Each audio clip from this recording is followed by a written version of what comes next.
আসসালামু আলাইকুম রহমতুল্লাহি ওয়াবারাকাতুহু। আখলাক 2.0 ইউটিউব চ্যানেলে 9 ঘন্টা আগে আপলোড করা হয়েছে এবং এই ইউটিউব চ্যানেলে প্রায় 1 লক্ষের ওপর ফলোয়ার রয়েছেন এবং সেখানে আপলোড করা হয়েছে আমরা সবাই যখন প্রেসিডেন্ট ইব্রাহিম রাইসির মৃত্যু নিয়ে পড়ে আছি তখন বাংলাদেশে ঘটে গেল এক ভয়াবহ ঘটনা। গতকাল মাগুরা জেলার শ্রীপুর উপজেলা অম্বলসা গ্রামে আমাদের প্রিয় নবীজি সাল্লাল্লাহু আলাইহি ওয়াসাল্লামকে নিয়ে বাজে কথা বলে এবং গালাগালি করে এক হিন্দু ছেলে।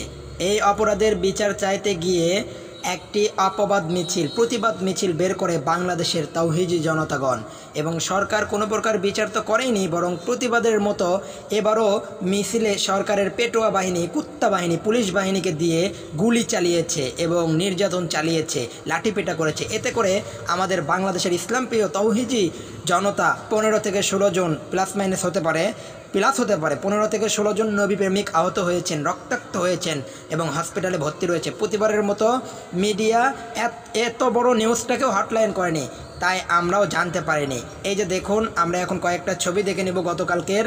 এই যে কাণ্ডটা যে ঘটেছে, এই যে দেখো, মাগুরা জেলার শ্রীপুর উপজেলার অম্বলসা গ্রামে আমাদের প্রিয় নবী সাল্লাল্লাহু আলাইহি ওয়াসাল্লামকে নিয়ে অকথ্য ভাষায় গালিগালাজ করেছে এই হিন্দু যুবক। এই কুত্তার বাচ্চাকে যদি কেউ ধরিয়ে যেতে পারে, আমি বিবলক ক্যান্টনমেন্টে থাকি, আমি তাকে অনেক অনেক অনেক বেশি পুরস্কৃত করব আল্লাহর রহমতে, যদি কেউ এই কুত্তার বাচ্চাকে আমাকে ধরিয়ে দিতে পারে। এবং দেখো, বাংলাদেশের পুলিশ, যে দেশকে ইসলাম প্রধান দেশ বলা হয়, সেই দেশের পুলিশ বাহিনী যারা কিনা নিজেদেরকে মুসলিম দাবি করে, তারা নবীর শানে প্রতিবাদ মিছিল যে বেরোয়ছে, সেই মিছিলে তাওহীদি জনতার উপর কীভাবে অত্যাচার করেছে, নির্মম নির্যাতন করেছে, এই ভিডিও ফুটেজগুলি তার প্রমাণ। দেখো আমাদের ভাইদের কি অবস্থা করেছে। আল্লাহ কিন্তু এগুলো সহ্য করবে না।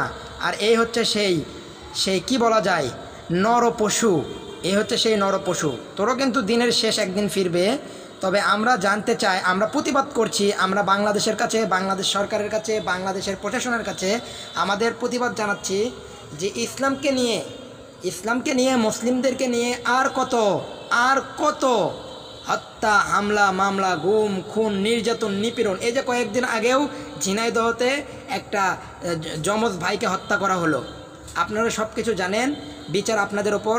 বাংলাদেশ জামাতে ইসলামী ছাড়া দেশে শান্তি প্রতিষ্ঠা করার মতো কোনো রাজনৈতিক দল নাই, এটা আমার অভিমত এবং আমি এই অভিমতেই একমত। তাই আমি চাইবো আপনারা সবাই বাংলাদেশ জামাতে ইসলামীর সাথে যুক্ত হন, ইনশাআল্লাহ।